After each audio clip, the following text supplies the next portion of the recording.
طيب في سؤال مهم هنا، إزاي بياخد المُخ؟ هو المفروض يحافظ على الموميا أو الجثة قدر المستطاع عشان فكرة الكا والبا والجت اللي اتكلمنا عنها قبل كده. طيب بيبتدي ياخد المُخ عن طريق عصاية، لأ من الأنف بالضبط كده، بياخد فيه عصاية مخصصة كده، أو مش عصاية، هي أداة يعني أداة طبية بياخد بيها المُخ، بيطلّعه عن طريق العصاية من طريق الأنف، ما بيمسّش خالص الدماغ بأي فتحات، تمام. ودي طريقة طبعًا متقدمة لقدر الإمكان المحافظة على الموميا.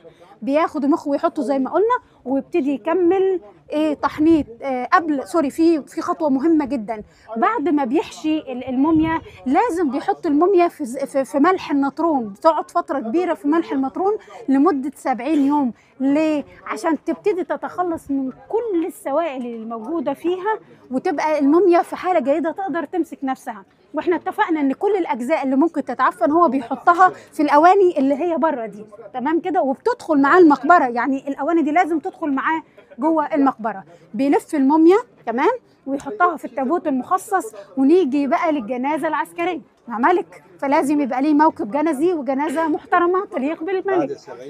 بعد ال70 يوم، ما خلاص كده احنا بدأنا عملنا كل مراحل التحنيط، تمام.